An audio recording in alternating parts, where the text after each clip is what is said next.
امام کے قریب بیٹھنا.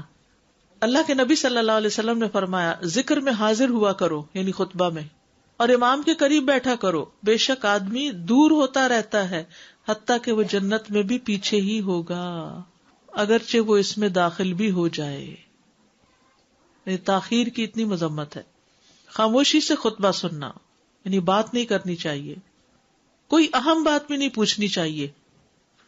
ابن مسعود سے روایت ہے کہ انہوں نے ابی ابن کعب سے قرآن کی کسی آیت کے بارے میں سوال کیا جبکہ اللہ کے نبی خطبہ دے رہے تھے, تو انہوں نے اعراض کیا اور کوئی جواب نہ دیا.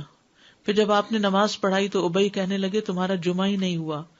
تو ابن مسعود نے رسول اللہ صلی اللہ علیہ وسلم سے پوچھا تو آپ نے فرمایا ابی نے سچ کہا, کوئی بات کرنے کی اجازت نہیں, یہ کہنے کی بھی کہ چپ ہو جاؤ یہ بھی اجازت نہیں. عبداللہ بن مسعود کہتے کہ جب امام جمعہ کے لیے آ گیا پھر تمہارا اپنے ساتھی سے یہ کہنا کہ خاموش رہو لغویت کے لیے کافی ہے, یہ بھی لغو بات ہے.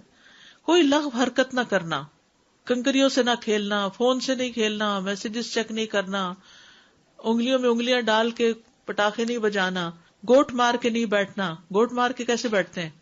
گھٹنے اوپر کر کے اور یوں ایسے گھٹنوں کے گرد ہاتھ ڈال کے. کئی دفعہ ایسے نظر آتا ہے کہ خطبے میں لوگ اس طرح بیٹھے ہوتے ہیں کیونکہ پتہ نہیں ہے. یعنی آپ چوکڑی مار سکتے ہیں. آپ سب سے افضل پوزیشن تو یہ ہے کہ جیسے نماز کے اتحیات میں ہم بیٹھتے ہیں, لیکن کچھ لوگ اس طرح بیٹھ نہیں سکتے, چلے کرسی بھی بیٹھ جائیں.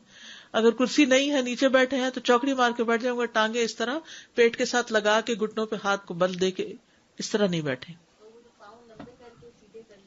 اگر مجبوری ہے تو وہ اور بات ہے, لیکن یہ کہ بلا وجہ نہیں کرنا چاہیے کیونکہ ادب کے خلاف ہے.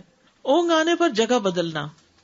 نبی صلی اللہ علیہ وسلم نے فرمایا اگر جمعہ کے دن کسی کو مسجد میں اونگ آنے لگے تو اپنی اس جگہ کو دوسری جگہ سے بدل لے. کہ بعض اوقات ایسا ہوتا ہے نا خطبے کے وقت بڑی سکینت ہوتی ہے اور آخری خطبہ تو آپ نیند میں ہی سنتے ہیں.